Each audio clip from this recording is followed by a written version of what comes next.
গ্রামগঞ্জে ওই রাস্তা নিয়ে মানুষ মারামারি করে যে পাশের বাড়ির লোকটা আমার বাড়ির সামনে দিয়ে যাইতেছে কেন, নিশ্চয়ই আমার বাড়ি দখল করবে, এই যে একটা আতঙ্কে থাকা এবং এগুলো নিয়ে মারামারি করে তারা মাথা ফাটাই ফেলে।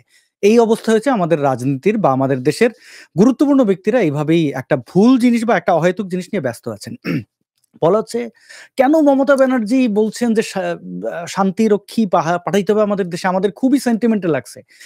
আচ্ছা, এখানে আমরা স্ক্রিনে ৪ জন আছি। আমাদের পরিবারের সদস্য বা আমরা কেউ বাংলাদেশে তো আছি। আমরা কি মনে করি আসলেই বাংলাদেশ নিরাপদ? জননিরাপত্তা আছে? আপনি ঘর থেকে বের হলে ঘরে ফিরে আসতে পারবেন? যদি এই নিরাপত্তা না থাকে তাহলে মমতা ব্যানার্জির ওই কথাটা তো মানা যায় যে ঠিক আছে, উনি তো আর হিন্দুত্ববাদী না। যে ঠিক আছে উনি বাংলাদেশে মানুষের নিরাপত্তা নাই ওই অর্থে বোধহয় শান্তিরক্ষী পাঠাইতে বলছেন। শান্তি তো নাই দেশে, এটা তো মানতে হবে প্রথম কথা। কোনোভাবেই রাষ্ট্র সঠিক ভূমিকা পালন করছে না। এর কারণটা দেখেন এর আমাদের সামনেই তো। কোন জায়গায় এই মবদেরকে থামানোর চেষ্টা হয়েছে?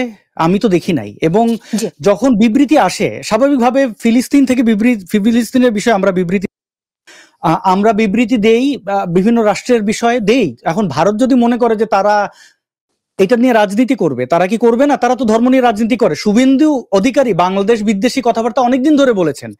আমরা কি তার ব্যাপারে কোনো পদক্ষেপ নিয়েছি? এটা তো তার রাজনীতি। আমি তো জানি হিন্দুদের উনি ভালোবাসেন, জি। উনি একজন অসৎ রাজনীতিবিদ। তো উনি এই বাংলাদেশের হিন্দুদের উপরে নির্যাতন নিপীড়নকে নিয়ে ওইখানে পশ্চিমবাংলায় ব্যবসা করছেন।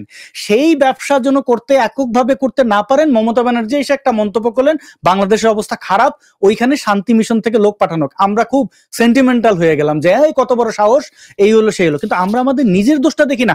বাবরি মসজিদ ভাঙছে ভারতের উগ্রবাদীরা, ওই আমার নোয়াখালীর হিন্দুরা করছে কি? আমরা যদি অনেক বড় হয়ে বৃদ্ধ হয়ে যদি এটা না বুঝি, রিকগনাইজ না করে, কোনো ডাক্তার যদি রোগ নির্ণয় না কইরা দোষ দেয় রোগের বা দোষ দেয় তার ইনস্ট্রুমেন্টের, হাসপাতালের, সমাধান তো হবে না। আমাদের রোগ নির্ধারণ করতে হবে। আমাদের দেশের সরকার ভাঙচুর লুটপাট জয় বাংলাকে নিষিদ্ধ করছে এক প্রকার। কেউ এখন জয় বাংলা মুখ ফসকেও যদি বলেন, এমনকি কোনো বামপন্থীও যদি বলে ফেলেন জয় বাংলা, তাকে ওইখান থেকে নিজেই পালা যেতে হয়, কারণ জানে যে এখন সে মাইর খাবে। যদি কেউ এই যে স্বাধীনতার স্লোগান, এটা তো দিতে পারতেছে না, মবরা ভাঙচুর করতেছে, ইউনুস বললেন এটা স্বাধীনতা উদযাপন করতেছেন।